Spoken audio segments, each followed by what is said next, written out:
Kuyup jangan жүрөктөн ыйман жолго үйрөткөн. Саламатсызбы делек. Бүгүн биз ушул тагдыр темасына кайрыла турган болсок, эң башкы суроом ушул тагдыр деген эмне дегенге аныктама берип өтсөңүз. Бисмиллахир-рахманир-рахим. Алгач жана макталып жаткан Аллах Таала болгон болсун. Тагдыр демекчибиз, тагдыр бул ошол Кудай Тааланын адам баласына өмүрүнө жазып койгон Кудайдын илим чеги деп коет да. Мындайча айтканда, ошол адам баласына канча ырыскы, канча өмүр, кимге үйлөнөт, кимге турмушка чыгат, жана кандай бул жашоодо бактылуу болобу же болбойбу, ошол Кудай Таала чектеп койгон бул ченем деп айтылат тагдыр. Тагдыр деген негизи бөлүнөбү бөлүктөргө да? Эгерде бөлүнө турган болсо, кандай бөлүктөрдөн турат? Тагдыр демекчибиз, тагдыр бөлүнүү дегенде бул биздин илимибизде, билимибизде болгон нерсе бар. Анан Кудайдын илиминде болгон нерсе бар да. Кудайдын илиминде болгон, Кудайдын илими дегенде баягы орусча знаниесинде Кудай Таала ошону биз тууралуу билүүсүндө деген сөз да. Буну биз билбейбиз. Мындайча айтканда, Кудай Таала бизге тагдырга эмнени жазып койгон, Кудай Таала бизге эмне, кандай ырыскы берип койгон биз билбейбиз. Бирок ал нерсе Кудайдын илиминде бар экендиги анык. Биз ишенебиз. Билбегенден кийин, демек менин илимим кандай деген экинчи түрү бар да. Дегенде менин илимимдеги тагдыр бул менин тандоом. Демек мен Кудай Таала мага тандоо берген.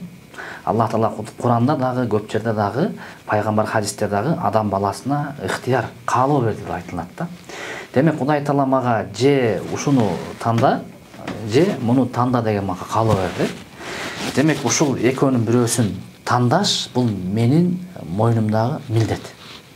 Ушул учурда мен Кудай Таала мага ушуну жазып койгон турбайбы деп Кудайдын илимин айта албайм. Демек мага Кудай Таала ушуну танда деген милдеттемени берди. Мен ошону тандашым керек, ошо аракет кылышым керек. Ана мен жалпы менин жашоомдон бир жыйынтык чыгат, ошол тагдыр болуп эсептелинет. Демек Кудайдын илими ошол деп билген болобуз да. Анан мында бир адамдар туура эмес жыйынтык чыгарып алгандар бар. Тагдыр деген Кудай Таала адамды мажбурлап, адамды кыйнап деген түшүнүк берген депчи. Жок, андай эмес. Биз тагдырда Алла Таала ушундай деп жазган, ооба, бирок буйруган эмес да. Ушундай болсун деген эмес да. Тууратабы? Аны биз өзүбүз кылабыз да. Ошон үчүн Кудай Таала мисалы үчүн эгерде ушундай болсун деп буйруп туруп, мажбурлап туруп, анан кайра Кудай Таала бизди өзүнө келгенде кайра өзүнөн өзү сурак алгандай болуп калат да. Мен ушундай кылдым, кайра эмнеге сен ушундай кылдың дегендей болупчу. Жок, андай болбош үчүн Кудай Таала мен сага каалоо бердим дейт да. Же сен нанды танда, же сууну танда депчи. Сага тандоо бердим. Ана адам баласы ошо нанды тандап, нанды жеп курсагы тойгондон кийин, мына ушул нерсе мен тагдырымда экен деп ишенебиз дейт да. Ошон үчүн адам баласынын тагдыры колунда дегендин мааниси, ал тагдыр сеники жазылган, Кудай Таала билет. Бирок ошону жакшы кылып алыш, жаман кылып алып тандоо сенин колуңда дейт да. Ошон үчүн пайгамбар хадистерде мынтип айткан, ушинтип түшүндүргөндө сахабалар пайгамбардын жолдоштору айткан да. Эгерде баары жазылган болсо, баарды Кудай Таала алдына жазып койгон болсо, анда биз намаз окуй эле койбойлу. Анда биз орозо кармай эле койбойлу. Анда тиякта капырлар деле жүрүшөт го. Айрымабыз кандай болуп калды баары жазылган болсо десе, пайгамбар айт, жок дейт. Силер аны карабагыла. Силер ага ишенип койгула жазылганына. Силер өзүңөрдү карагыла дейт да. Силер жакшылык аракет кыла бергиле дейт да. Анан кимге жакшы иш кылуу, Кудайга ыраазы кылган иштер жеңил болгон болсо, демек анын тагдырында Кудай Таала жашоосу ушундай жакшы болот дегенге бир белги дейт да. Кимге тескерисинче жакшы иш кылуу оор, демек мындайча айтканда күнөө иштен рахат алган болсо, сен билип кой, демек бул боюнча сага да бир белги дейт да. Тагдырыңда ушул нерсе болуп калбасын деп коркуп, жакшы жакка дароо умтул дейт да. Ошол жакшыны кыла бергиле дейт, жакшы нерсени кыла бергиле, ошол силердин негизги талап кылынганы ошо дейт пайгамбарыбыз. Ошол себептен алар пайгамбардын жолдоштору кыла беришти, жакшы иштерди кыла берди. Кудай Таала аларды тирүү кезинде эле мен силерге ыраазы болдум деди да. Тирүү кезинде эле силер бейиштиксиңер деди да. Демек бизден талап кылынган нерсе тагдырга таянбаш, ишениш. Тагдыр мажбурлабайт, тандоо берет. Болду. Ушул нерсеге жакшы билиш керек болот. Ошон үчүн биз жакшы дуа кылабыз, бата кылабыз, жакшы иштерди көп кылабыз. Анан келечегибизди өзүбүз тандайбыз деген сөз келет. Ушул тагдырда жазылган деп анан кийин тагдырына таарынып, мурда илгери чоң апаларыбыз тиги айта беришчи го. Анан бул тагдырың тайкы болуп калат, сен мындай кылба, андай кыла турган болсоң тагдырың мындай болуп калат деп элечи.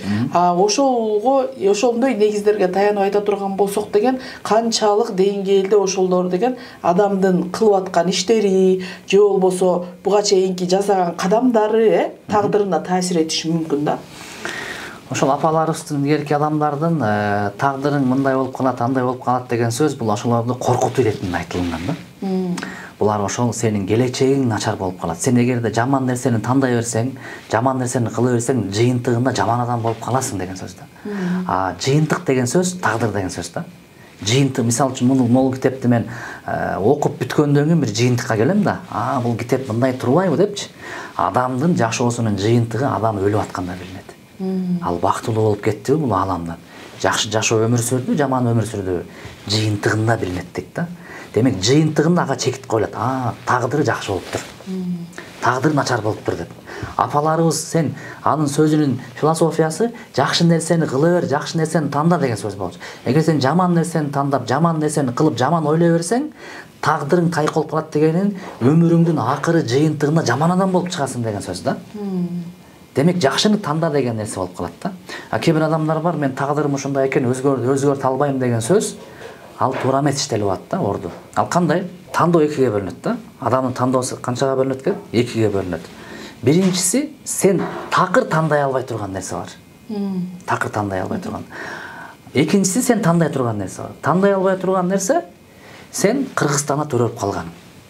Баланчаевтердин үйүндө төрөлүп калганың. Сенин боюң баланча метр сантиметр болуп калганың. Сага эки көз, эки кулак бергени. Сен түнчүндө уктап атканда ары бери оодарылып бирөөнү чаап же тишиңди кыршылдатканы. Булардын баардыгын сага тандоо окугу берилген эмес. Кудай сен үчүн тандап койгон. Болду. Өзгөртө албайсың аны сен. Улутуң баланча болуп калган, өзгөртө албайсың. Бирок экинчи нерсе бар. Өзгөртө аласың. Ал кайсыл? Ушулардан сырткаркы. Же бактылуу болосуң, же бактысыз болосуң. Ушул эки нерсени өзгөртүп тандап алганга сага ок берилген. Эгерде мен болду мен характерим ушундай болуп калды, же мен болду чөйрөм ушундай болуп калды, же болду мен жашоом жарымын жашап койдум, аягына ушундай барам, өзгөрүлбөйт дегениң сен бул эрежеге салып атасың. Мен болду орус боло албайт экенмин, кыргыз бойдон калдым. Болду менин боюм 1.75 экен, 1.85 боло албай калдым дегенге барабар кылып атасың да. Ал туура эмес. Ушул нерсеге айтсаң болот, болду өзгөрүлбөйт экен. Эми мени канчалык операция кылсаң деле мен ушул негир боло албайм, ушул эң өңүтүсүм ушул ойдон эле калат деген сөз. Бул нерсеге айтыш мүмкүн эмес. Өзгөрүлсө болот деген сөз да. Кандай эле мисалы үчүн адамдардын тарыхта жаман адам жакшылыкка далай өзгөргөн тажрыйбада бар. Жакшы адамдар далай жаман болуп кеткен тажрыйбада бар. Эмнеге мындай болуп атат? Ал адам өзүнүн көкүрөгүндө Кудай салып койгон бир тандоо батарейкасы бар. Ошонус менен ал ошону тандаган себептен жыйынтыгында Кудай ошону берди мына сага.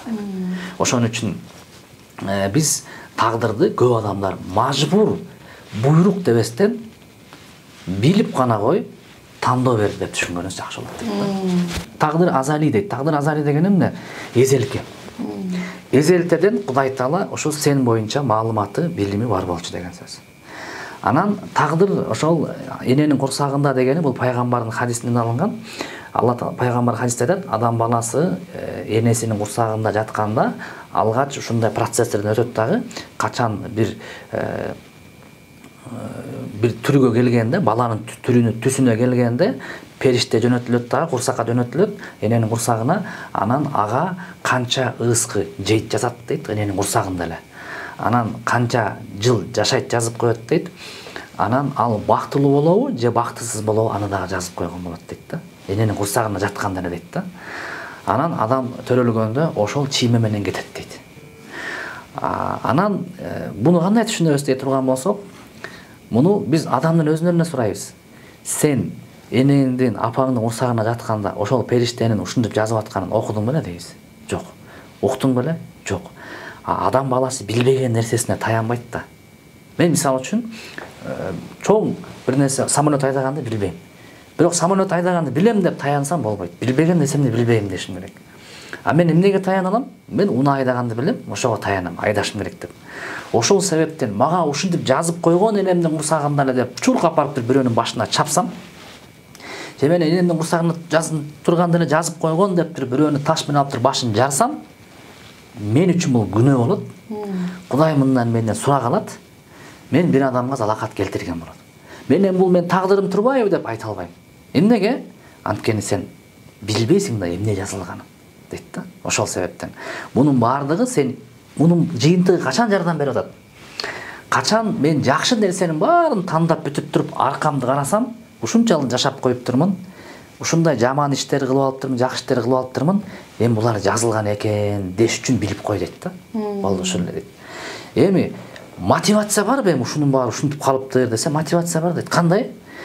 Сен кадыр түндө жакшы дуа кыл дейт. Мисалы үчүн кадыр түндө периштелер түшөт дейт. Периштелер түшөт, Жебрейил периште түшөт дейт. Ошондо сен кандай жакшы бата тилек кылып дуа кылсаң, сага Кудай Таала 1 жылдык тагдырыңды жакшы кылып берет дейт да. Жыл сайын дейт. Жакшы кылып берет деген кандай? Сен ошол бата дуа кылып атканда Кудайга сөз берип, жакшы киши болом, жакшы нерсени тандайын деп өзүңө мотивация кылып Кудайга убада берсең дейт да.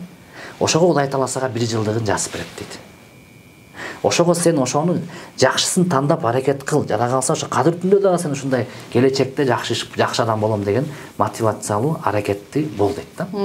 Ошон үчүн биз мунун бул нерсени дагы экинчи нерсени да экөөнү бириктирип караганда келечек ар бир адамдын колунда болот деген бар.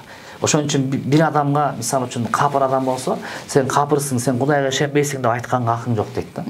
А сен кайдан билесиң анын келечегинде Кудай Таала тагдырында ал нерсени жакшы нерсени ислам, мусулманчылык тандап өлөрүндө мусулман болуп кетиши мүмкүн дейт да.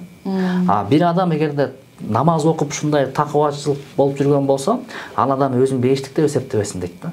А сен кайдан билесиң ал барып сен жаның чыгарда, сен Кудай сактасын башка динге кирип кетип капыр болуп кетиши мүмкүн дейт да.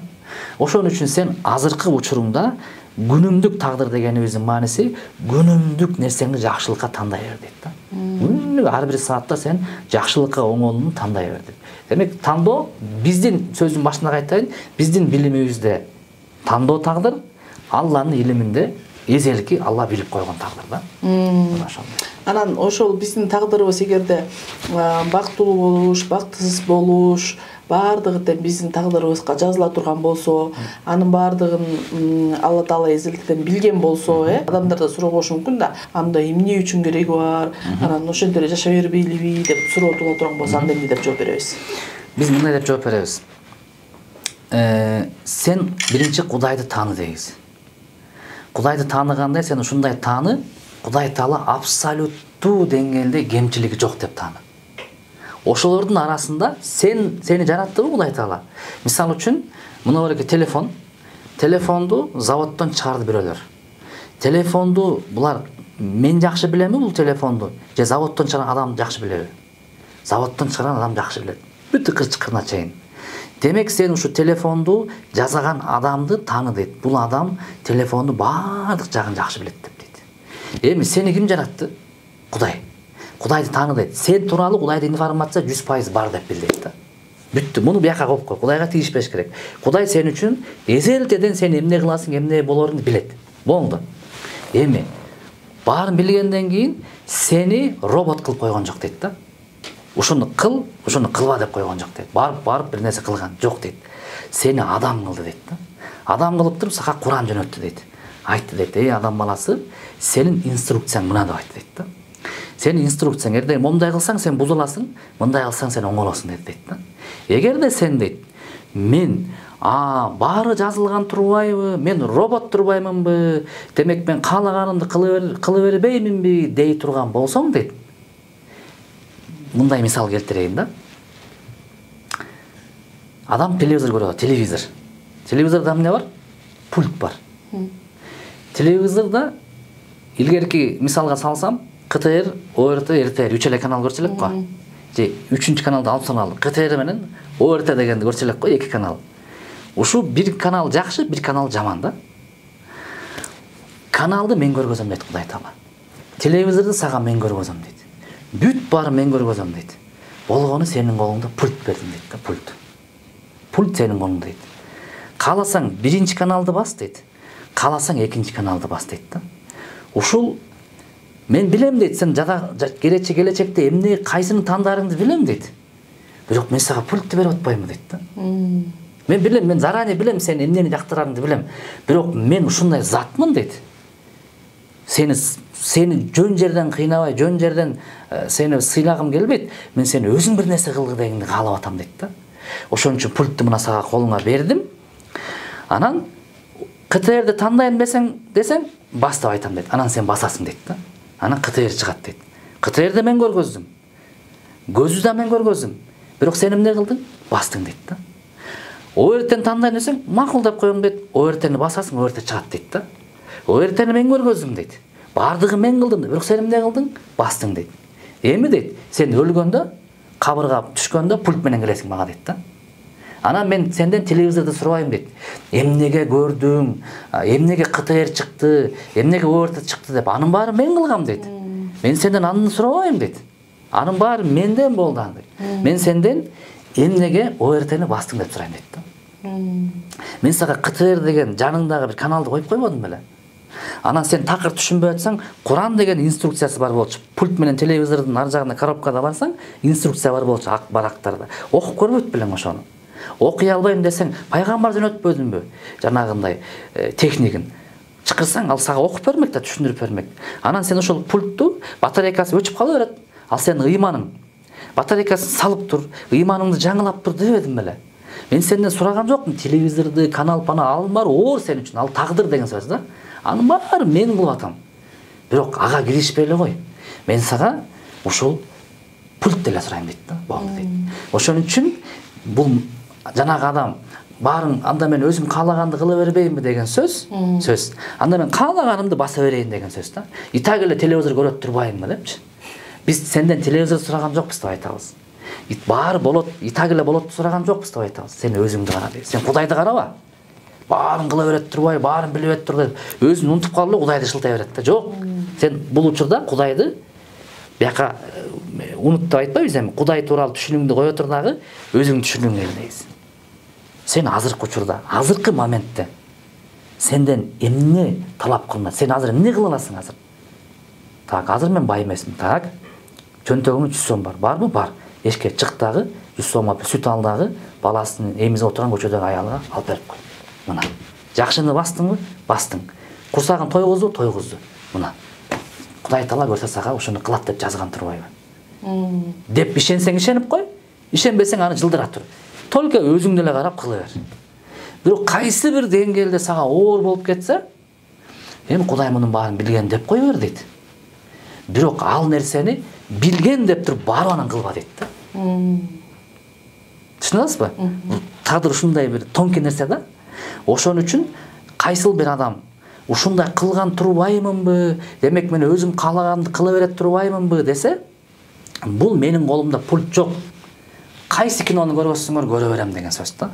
Биякта пульт турат дагы, эртеден кечке Кытайлардын сүйлөгөнүн көрүп атат, ар жакта кыргызча канал бар болчу да.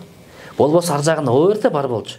Бирок тигил адам мен каалаганым көрөт турбаймы, телевизор чыга берет турбаймы деп, ошо эртеден кечке көзүн кызарып түшүнбөсө эле карай берген адам сыяктуу да. Бирок Кудай таала эмне деди?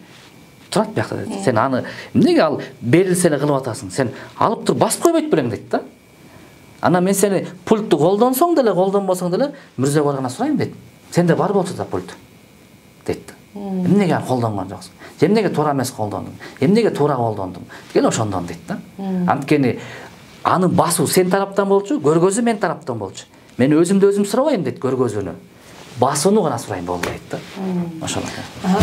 Анан ушул тагдырга келе турган болсок, айрым адамдар деген башкалардын тагдырына да, өзүнүн тагдыры эмес, башкалардын тагдырына да кийлигишип калган учурлар болот го. Ал адамдар эмне деп аталат?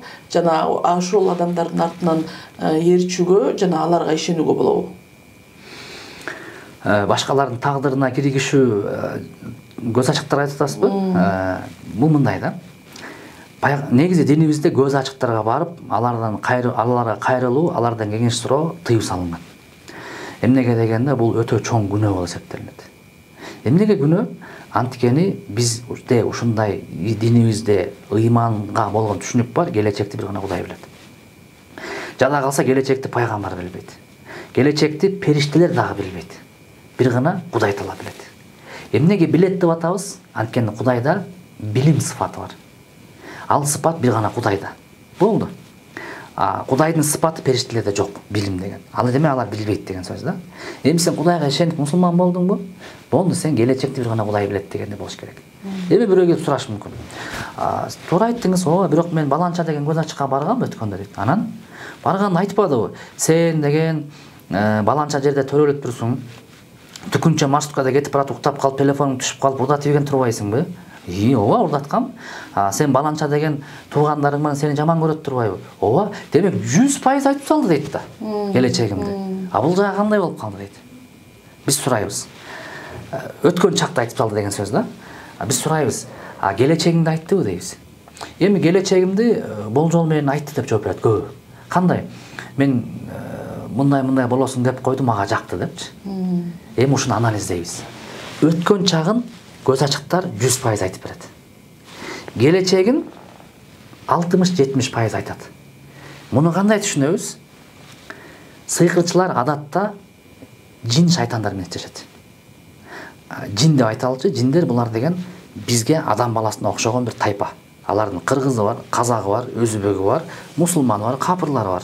Мусулмандар мечитке барат, капырлары ошол көз ачыктар менен барып контракт түзүп иштешет. Анан жиндер бизди көрүп турат, биз аларды көрбөйбүз. Анан пайгамбар хадисте ар бир адамдын өзүнүн жанында, төрөлгөндөн өлгөнгө чейин жанында бир жин жүрөт дейт. Ошон үчүн биз айтабыз, жиниме тийбе депчи. Ошо жиниме тийбе деген сөз жанымда жин бар деген бир мааниде да. Эми ошол сенин жаныңда жүргөн жин сенин жөгүнү жакшы билет да. Сен уктап атсаң да жакшы билет, сен жөгүнү 101% сени жакшы билет да. Анан сен сыйкырчыга баратасың. Сенин жиниң жаныңда жүрөт. Сыйкырчынын тегерегинде иштешип аткан жиндер бар. Алар чуркап келип туруп, сенин жиниңди какалап туруп сурайт. Бул адам ким? Момдай айтып берет дагы. Анын жиндери бар, сыйкырчыга барып туруп айтып берет. Анан сыйкырчы сен кирип келгенде маалымат бар уже. Анткени жиндер бир деген Америкада боло алат да. Бир дегенде Кытайда боло алат. Ушундай аларга мүмкүнчүлүк берген Кудай таала. Ошон үчүн бир заматта сен өмүр барын айтып берип туруп, бир замат, бир секундта сыйкырчыга келип айтып берип коет. Сенин жашооңдун болгонун баарын төкпөй айтып берет дагы, сен ишенип каласың. Келечекти десе, келечекти алар билбейт да. Сенин кыялыңды айтып берип коет. Жин айтып берет да, бул келечекте 11-классты бүтүп, ГАИнин окуусун окугусу келип атат деген ою бар десе, сен ГАИ болот турбайсың деп коет да. Сен деген келечекте мындай болот турбайсың деп коет. Деп ишенип калат да. Мунун негизги философиясы эмне болот? Кудайга болгон ишенимди алып туруп, сыйкырчыга болгон ишенимди түртүш керек болот да. Ошон үчүн бул эч кандай тагдырга болгон тагдыр маселесине байланган нерсе жок. Бул болгону сенин өмүр баяныңды, биографияңды гана сенин жаныңда жүргөн ыплас нерселер, ыплас адамдарга айтып берип коюп, кайра сен ошолорду угуп койгон гана бар. Ушул тагдыр маселесине мындай чекит кое турган болсок, да, кыскача түшүнүктө алып туруп, анан биз эмне деген жыйынтыкка келсек болот. Ар бир адам өзүнүн тагдыры өзүнүн колунда, бирок биздин тагдырыбыз эзелдерден жазылып калган. Жыйынтыгын мындай деп түшүнөбүз. Жыйынтыгында тагдыр, кайра бир кайталайбыз, тагдыр бул адам баласын кыйнап, адам баласын мажбурлап, адам баласын робот сыяктуу кылып эмес, тагдыр бул сени сынаш үчүн жаралган деп билели. Сынаш дегенде кандай? Тагдыр дегенде сени же жакшыны тандап, же жаманды танда, кайсынысы кылат экенин Кудай сынаш үчүн муну тагдыр деп атады. Сен тагдыр дегенде мындай деп деле кое бер дейт да. Тагдыр бул Кудай бүт. Кудайдын илими. Канчалык мен Кудайды өзүм жеке көрбөсөм, тагдырымды жеке окуп көргөн эмесмин. Ошон үчүн мен өзүмдү окуп билем, өзүмдү көрүп турам, демек өзүм тандай берейин, жакшы ишке батына берейин деген нерсе дейт. Сен ушуга көбүрөөк басым изде дейт. Сен акылдуу адамсың, өзүңдү тааныйсыңбы? Тааныйм.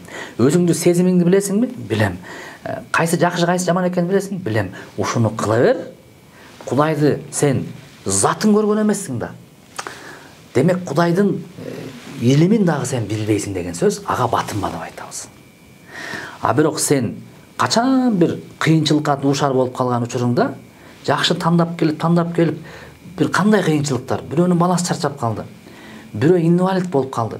Ушул учурда Кудай Таала сага мотивация берүү үчүн тагдыр деген нерсеге кайрылып кой дейт да. Ушул учурларда кандай? Бул нерсени эжелтеден билгем, ушундай болмок деп. Ошого капа болбо. Менин илим билимимде сен ушундай кылам деген бар болчу. Ушул нерседен сен ушул мага таянып, менин илимиме, тагдырыма таянып, ушул кыйынчылыктан чыгып кет деш үчүн дейт да. Эми чыгып кеткенден кийин эми кайра өзүңө кел дагы тандай бер дейт, жакшы дейт. Ушун үчүн дейт да. Демек тандоону бир аз алдыга жылдыр дейт. А жалпы жыйынтыкты тагдыр деп бил дейт, болду дейт. Биздики көбүнчө тагдырды алдыга жылдырат, өзүнүн тандоосун артка кылат да. Кандай? Тагдыр кандай болсо ошондой деп буруп кирип кетет да. Тагдыр эми жаман ишти кыла берейинчи, тагдырыма жазылса жазылбаган жок деп кирет да. Тагдырды алдыга чыгарат. Туура эмес. Анткени тагдыр сен үчүн суроо белгиси болгондон кийин суроо белгиге таянбаш керек. Сен суроо белги эмес, илеп белгисиңби? Сен алдыга чыгасың. Анан бир нерсе болду болбоду, суроо белги ошондо сен үчүн илеп белги болот. Ушундай болду деп, болду тагдыр. Ошон үчүн ар дайым тандоону алдыга жылдыр, анан жыйынтыкты тагдыр деп бил дейт. Болдубу? Тандоону алдыга жылдыр, тандаган нерсеңден келген жыйынтыкты тагдыр деп бил. Тагдыр экинчи ар жакта. Ошондо сен эмне болосуң? Жаман нерсеңе капа болбойсуң. Андан чыгып кетесиң, анда сенде тандоо бар, дагы деле кыланам, дагы деле боланам, эми ушинтип чалынып кеттим, эмкиде чалынбайм деп алдыга дейт. Бирок алдыга тагдырды коюп койсоң, анда сен ошого чөмүп, кирип, ошо менен бузулайын, ошо менен артка кетейин деп кетесиң дейт да. Эмнеге дегенде Кудай Таала айтты, мен сени өлгөндөн кийин тагдырыңан эмес, тандооңон сурайм деп койду. Ошол үчүн тандоону алдыга коесуң, тагдырдагы ишени жыйынтыкты андан кийинкиге коесуң дейт да. Ушул нерсе менен кире турган болсок, биздин жашообуз жеңил болот. Болуп кеткен кыйынчылыктардан жеңил чыгып кетебиз. Кудай Таала тагдыр жазган экен деп, боло элек нерселерге, тагдырга таянып, тагдырга шылтабастан ишенип гана тандообузга таянып кете беребиз деген сөз да.